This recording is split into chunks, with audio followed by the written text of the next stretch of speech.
Amasasi ne tiyaggaasi binyoose gwe mukwano gwange ampuliriza eyeekumira ku UG Update TV era n'omubaka Ssemujju Nganda akwatiddwa.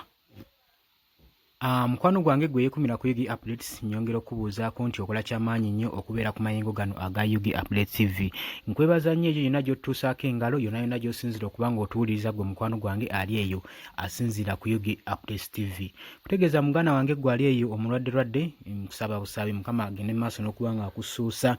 Nawe afiiriddwako wuwe, afiiriddwako abantu baffe, tusabe Mukama Katonda abagume asobole okuba nga abasiba ekimyu gwe mukwano gwange ali eyo ampuliriza. Muganda wange nkutegeeza nti nno twerabira kintu kya kusubscribinga gwe mukwano gwange ali eyo, sharinga, commentinga, likinga, subscribinga gwe muganda wange tusobole okunywezaawo amayengo ga UG Updates TV gabeere nga gali ku mutindo. Gijjako eyo okuba ebyuma bikyatutawaanyaamuko naye tujja kuba nga tufuna equipments empya tusobole okuba nga tubaweereza mu mpeereza ennungi gwe mukwano gwange eyeekumira ku UG Updates TV. Wenjogerera omubaka Ibrahim Ssemujju Nganda akwatiddwa. Omubaka Ibrahim Ssemujju Nganda akwatiddwa mu ngeri ki? Jjukira emabegako awo nabategeeza nti nno ekikwekweto kya NEMA kiyina pulaani ey'okusengula ebifo bino wammanga Kasokoso, nabagamba Nabweru, ne mbagamba abantu b'e Munyonyo, nabategeeza ne mbagamba Bulindaala nti NEMA erina pulaani ez'okusengula ebifo ebyo era yagenda ng'emaakinga amayumba agagenda okuba nga gamenyebwa. Ababaka nabalaga nga abakulu abakulembeze ku kitundu baali bavuddeyo nga beekuŋŋaanyizza nga batemedde wamu empeena basobole okuba nga beetawuluzaako abantu bano aba NEMA gwe muganda wange ali eyeekumira ku UG Updates. Era twabiraba wano n'abagamba nti no tunalaba aba NEMA mu kitundu kyaffe tujja kubeera ne firimbi, tujja kuba tufuba bufuuyi firimbi sobole okumobilizinga feka sobole okuba nga twerwanako. Kati muganda wange olunaku olwaleero NEMA egenze ebadde mu bitundu by'e Kasokoso ng'egenze kumenya bantu b'e Kasokoso. Wano mubaka Ibrahim Ssemujju Nganda waakwatiddwa nga tiyaggaasi wakati mu tiyaggaasi n'amasasi nga ganyuuka nga geesooza okufaako obufi. Abantu nga tiyaggaasi bamunaababunaabi mu maaso gwe mukwano gwange ali eyo ampuliriza eyeekumira ku UG Updates. Olwaleero ng'ennaku z'omwezi 17 bino bibaddeyo gwe muganda wange wali eri e Kasokoso nga ba NEMA bagezaako okugumbulula abantu bebagambo simanyi baasenda mu ntobazzi gwe mukwano gwange ali eyo ampuliriza. Jjukira nti no kino ekitundu aba NEMA kye bakayanira kye bavuddeko nze ndowooza byonna kubanga njijukira emabegaawo poliisi ebadde ekayanira nnyo ekitundu ky'e Kasokoso ekyo ng'era evaayo ng'egamba nti Kasokoso kitundu kirimu kya poliisi.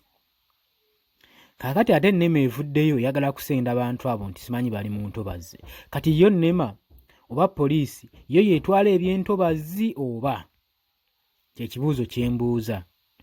Abantu bano bajja tubuzaabuza bakusiba akatambaala mu mutwe nga bino byonna ebadde bagira eno lubigi biki bipaji ba maakinga mbu bagenda mmenya bano ne bali nga tageti yaabwe eri ku kyalo kimu kye baagala okuba nga basendawo nga baagala kulaga example nti eri twakolayo bwe tuti nammwe tetulina ng'eki gye tubalekamu tulina obbakola bwe tuti. Tegeera gwe mukwano gwange wano omubaka Ibrahim Ssemujju Nganda waaviiriddeyo ng'ayogera ng'agezaako okubawakanya ku bikolwa byabwe bakola ne bamukwata era n'atwalibwa mu kaduukulu. Naye agamba abasinze omukwata abasirikale basirikale b'e Kasokoso era bawangaalira Kasokoso ate be basinze omukwata. N'abuuza lwaki ebikolwa bino biba bigenda mu maaso. N'agamba nze wadde munkutte we munkwata n'ensirika obusirisi ne sitabeerako kyenjogera kutaasa abantu bange bakitegeeza nti awo sinali sigwa na kubeera MP. Kati obwe MP bungasa ki nga sobola na kwogerera eri ddoboozi bantu bange ku biba bigenda obukyamu. Nabagaa kati munkutte olw'okuba nga mbadde ngezaako okuwakana nga ngezaako n'okuba nga mbawakanya ku bikolwa ebikyamu bye mukola ebyokumenya abantu ne munsiba kati oba mpiba bungasa ki nga sisobola nakuteekayo ddoboozi eri bantu bange kugezaako kubataasa ku kizibu ekiba kigenda mu maaso gwe mukwano gwange yeekumira ku Yugi Updates. Agambye wadde munkutte naye nze sigenda kulekeraawo kubeera nga njogera ku bikyamu nga mbakolokota ku bikyamu biki bye mukola eyo mu bitundu byaffe. Naye wenjogerera amasasi ne tiyaggaasi bibadde kasokoso nga binyooka nga bagezaako okugumbulula abantu abeekalakaasizza olw'okuba nga baagala obbamenyera ebizimbe gwe mukwano gwange eyeekomera ku Yugi Updates TV.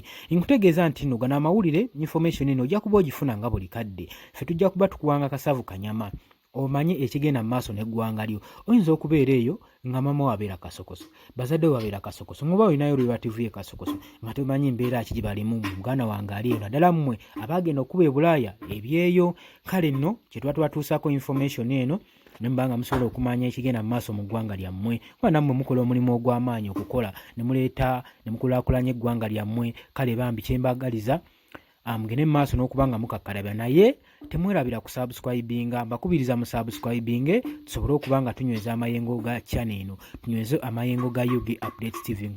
Muganda wange gwe ampuliriza, kwagala nnyo. Tugenda kuba nga tukomawo. Jjukira nti nno Robert Kyagulanyi Ssentamu ali mu bitundu by'e Lukunjiri gy'atabadde olwaleero. Tugenda kuba tubikutuusaako tukubulire ekigenda mu maaso, naye amasasi ne tiyaggaasi bye bibaddewo olunaku olwaleero eri mu bbendobendo ly'e Kasokoso gwe mukwano gwange ampuliriza.